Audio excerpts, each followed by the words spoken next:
सीमत जुर्अतो हिम्मत का है इज़हार, सीधी बात रिवायात सहाफत का अलंबरदार, सीधी बात। नाज़रीन गिरामी अस्सलामु अलैकुम वरहमतुल्लाहि वबरकातुहू। सीधी बात के ताज़ा तरीन प्राइम टाइम में आप लोगों का इस्तकबाल है। नाज़रीन गिरामी, मैं अंसार अज़ीज़ नदवी इस वक्त आप लोगों के सामने कुछ अहम तरीन ख़बरें, कुछ वायरल वीडियोस और कुछ तनक़ीदी तज्ज़िये लेकर के हाज़िर हुआ। नाज़रीन गिरामी, अपर कास्ट के लोग किस तरह से जुल्म व सितम की इंतहा कर रहे हैं। दो अलग अलग वाक़े हैं। कहीं पर साथ में खाना खाने की वजह से पिटाई हुई है, तो कहीं पर जो है दुल्हन का सज कर संवर कर के आना पसंद नहीं आया तो पथराव कर दिया। ज्ञानवापी मस्जिद को लेकर के आज सुबह से जो बहस जारी है, उसमें महबूबा मुफ्ती और उसद्दीन ओवैसी ने क्या कहा। एक मरतबा फिर अमेरिका की कैलिफोर्निया में चर्च में फायरिंग हुई है।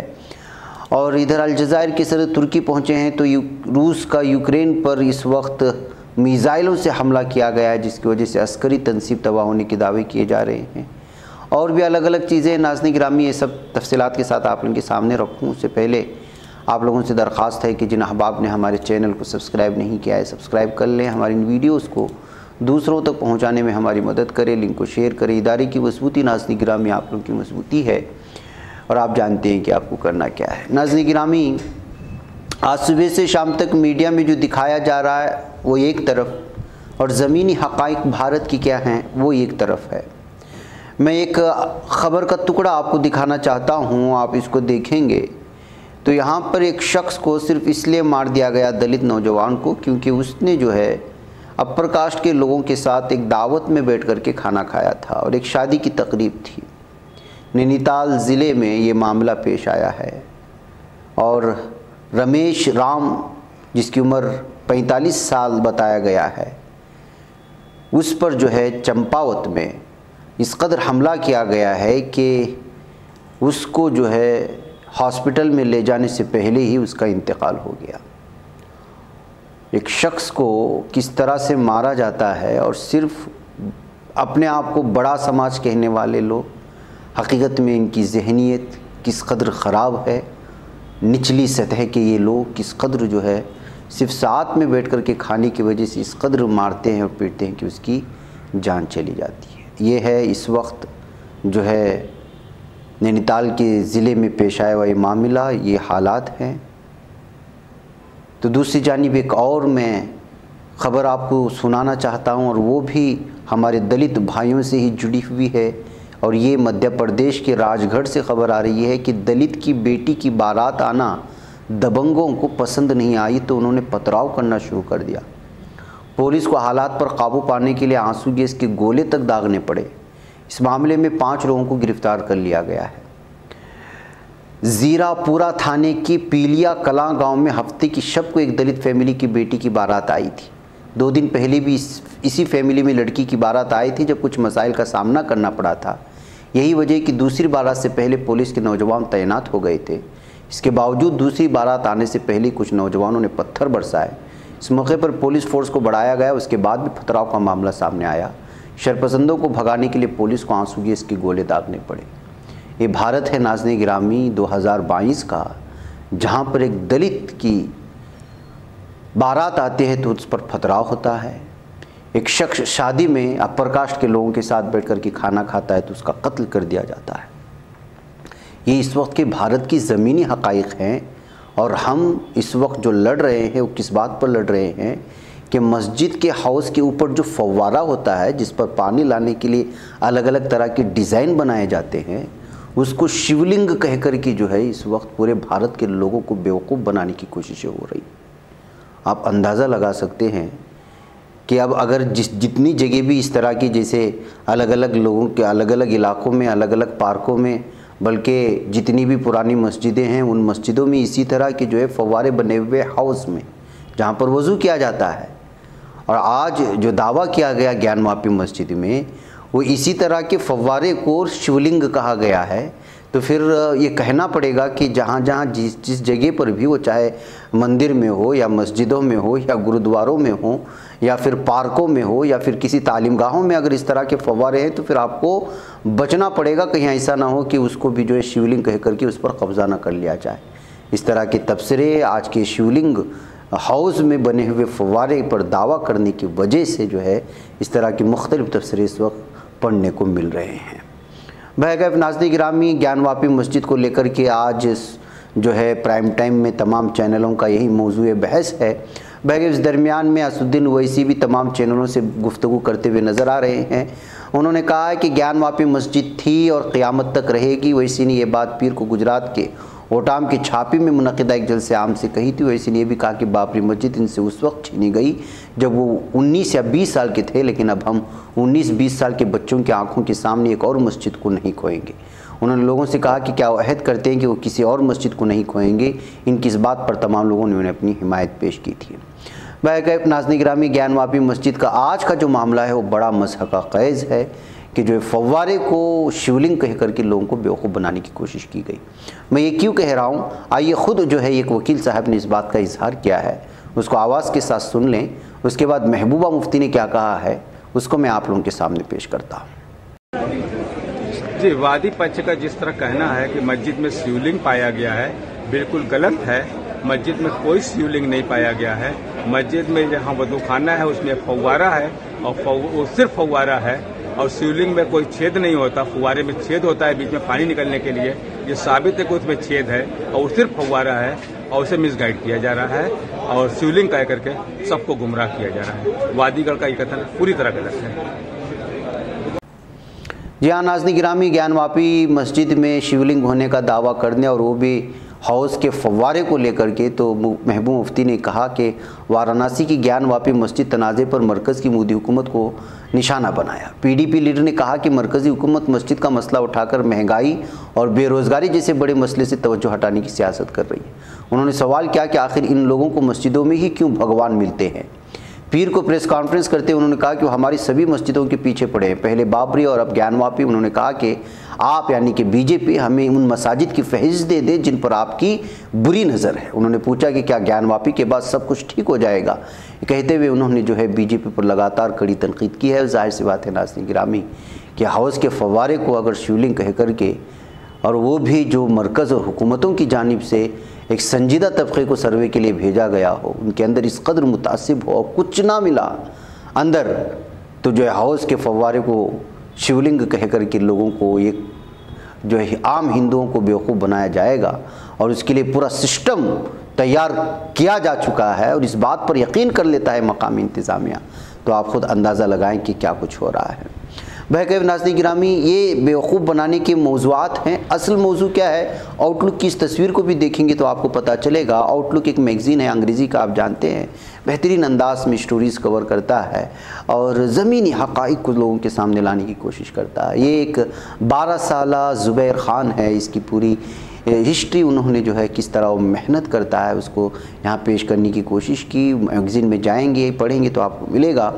तो उसने लिखा है कि अपने 2 बड़ी फैमिलीज़ को पानी पहुँचाने के लिए म्यूनसिपल पाइप से 12 साला ज़ुबैर ख़ान हर दिन 3 मरतबा पानी ले जा कर के पहुँचाता है और ये मुंबई के भयंदर नामी इलाके से है। और दिनेश परब ने इस फ़ोटोग्राफ की है, उसकी तफसीलात पेश की हैं, तो आप अंदाज़ा लगा सकते हैं इसमें 2 तरह की चीज़ें आएंगी। एक 12 साला ज़ुबैर ख़ान जिसको इल्म हासिल करना था, स्कूल जाना था, वो किस तरह अपने 2 बड़े फैमिलियों को पानी पहुंचाने के लिए मेहनत कर रहा है। तो वहीं पर नाज़रीन गिरामी, महाराष्ट्र में भयंदर में पानी की किल्लत किस कदर कम है और किस तरह लोगों तक पानी पहुंचाने में हुकूमतें नाकाम हैं। ये दोनों चीज़ें इस जानिब जो है आपको इशारा मिलता है। लेकिन मैं और आप बिज़ी हैं हाउस के एक ऐसे फव्वारे पर जिसको शिवलिंग कहा जाता है और इस बात को लेकर के इस वक्त के भारत के पूरे मीडिया उसी के पीछे पड़े हैं।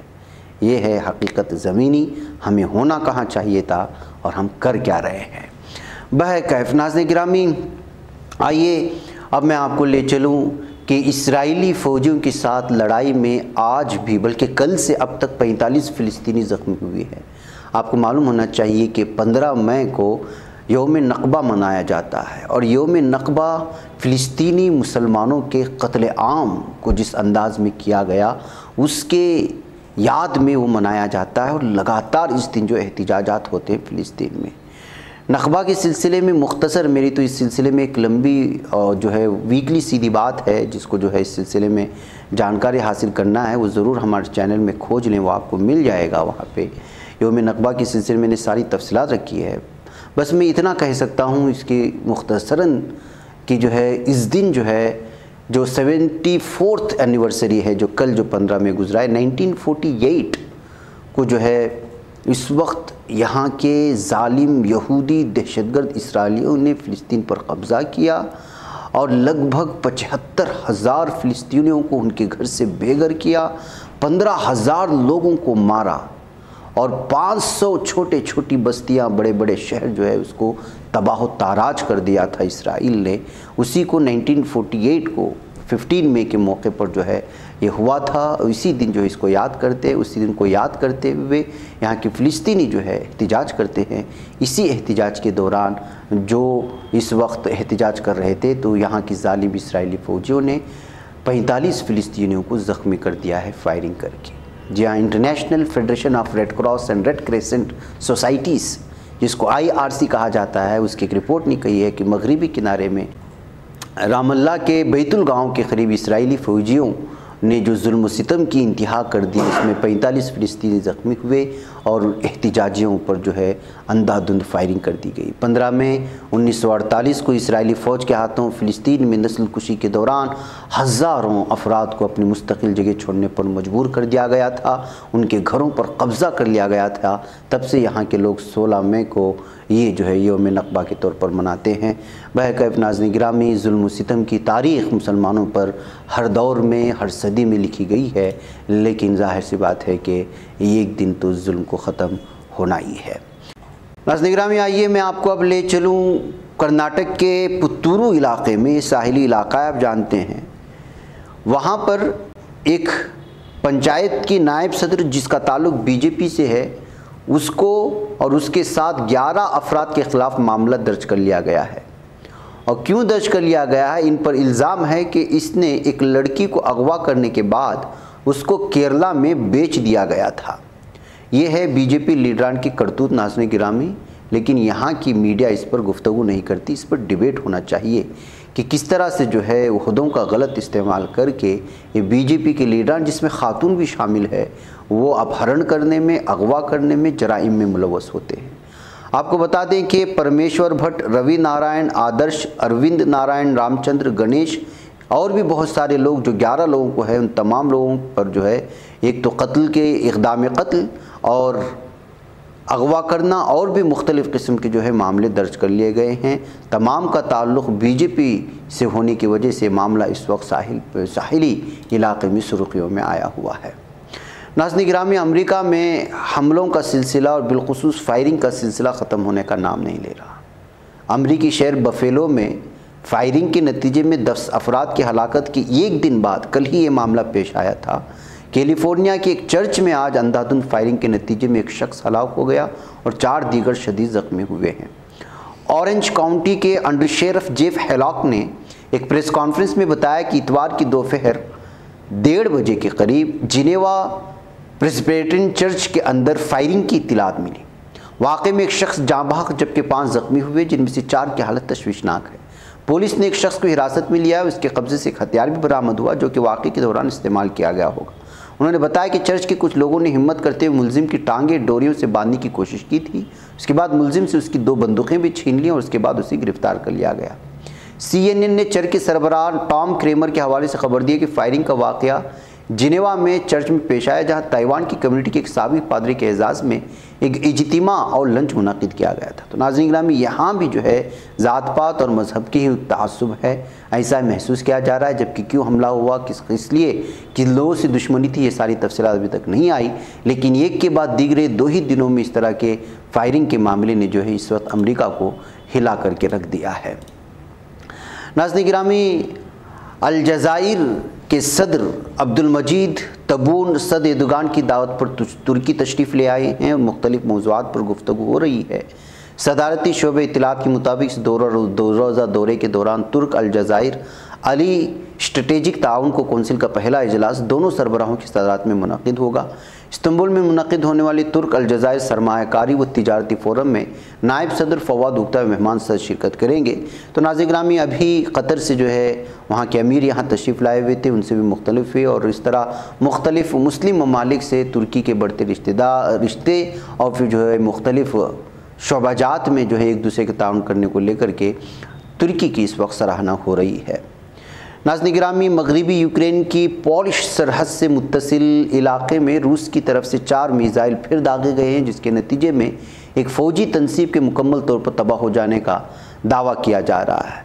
ये यूक्रेन के इलाके लोविव के गवर्नर मॉक्सम कोस्टस्की ने एक बयान में कहा है कि 4 मिसाइलों ने मगरबी इलाके यावरिव के पोलैंड की सरहद के नज़दीकी इलाके में कायम एक अस्करी तनसीब के बुनियादी ढांचे को तबाह कर दिया है।